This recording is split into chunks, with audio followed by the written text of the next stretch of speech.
All right, good morning, guys. Good afternoon, good evening, depending on your time zone and where you're watching me from.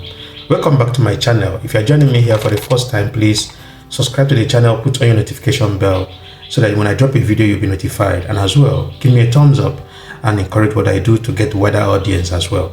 Thank you very much. So this morning, I'm going to be talking about the state of politics in Africa and as well, Burkina Faso, current situation in Burkina Faso, and the ECOWAS and African Union.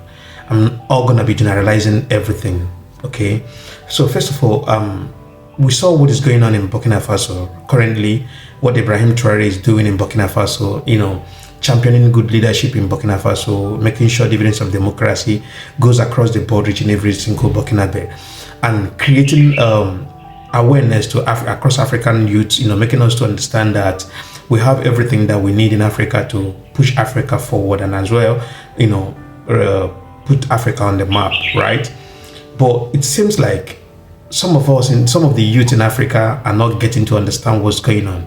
We're being carried away by the peanut that we're getting from the politicians in Africa, but it's not going to help us. Let's first of all go back and check how Burkina Faso was looking like before Ibrahim Traoré came on board and how Burkina Faso is looking like right now as we speak. This is one of the reasons why a lot of people were all protecting Ibrahim Traoré, was protesting against what AFRICOM declared Ibrahim Traoré of. We remember vividly in 2024, Michael Langley of AFRICOM went to American Congress, to declare Ibrahim Traoré as a tyrant that have subjected these people into abject poverty, which was all lies and orchestrated by the West to bring him down. But we've seen the outcome of Ibrahim Traoré's leadership in 2025. First of all, are we going to be talking about road infrastructure? Are we going to be talking about creating job opportunities? Are we going to be talking about, building, better infrastructure and building refineries and taking back their mining sites from the, foreign companies, and as well utilizing the resources that they have in their country and be processing them in Burkina Faso without shipping them out for refining, and they refine in Burkina Faso as we speak. And he's now utilizing the capital, the money that is made from the resources in Burkina Faso. This is the kind of leader that we want in Africa, and nobody can doubt the fact that Ibrahim Traoré is doing absolutely well in Burkina Faso. He's doing absolutely well. If you are a true African youth and you want the best for Africa, it is the time for us to protect Ibrahim Traoré with everything inside us, because that is the only living legend, only living hero that we have currently in Africa, right?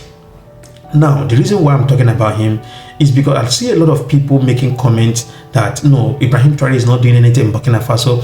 If you go to Burkina Faso, people are poor there. Listen, first of all, let me ask you something. How many years have Ibrahim Traoré have he come to power? How many years have he been in power? Sorry, Ibrahim Traoré has been in power for just a couple of years now. I think 2 years now, right? Or 2 years plus.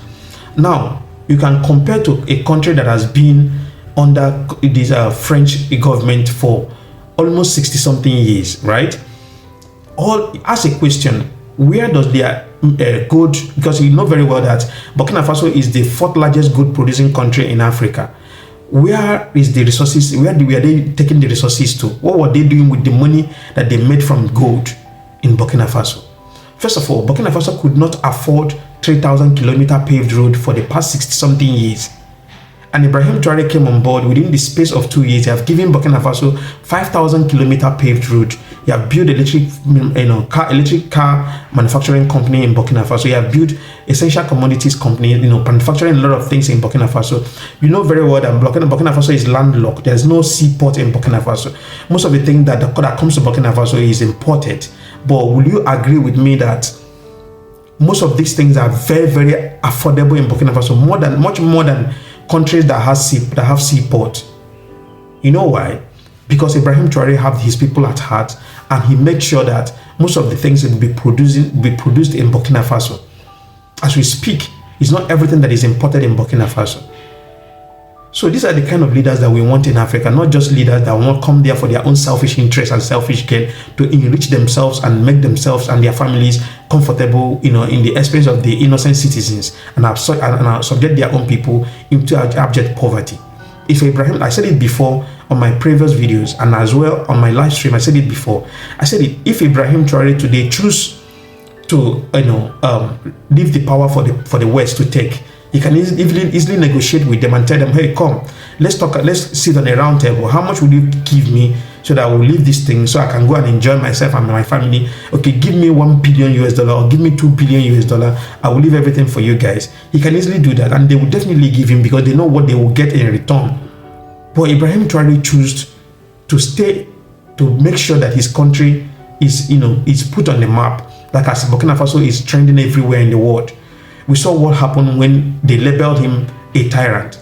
Everywhere in the world, our people in Caribbean countries, our people in Jamaica, St. Kitts and Nevis, all name them, Africans, we came out in mass and be protesting, said, no, we cannot sit down and be watching you guys taking advantage of Ibrahim Traoré. And at the end of the day, you subject these people into war like what they did in Libya, killed Gaddafi, and today, where is Libya today? Libya, that was one of the best countries in Africa, is now becoming laughing stock to the West and laughing stock to Africans.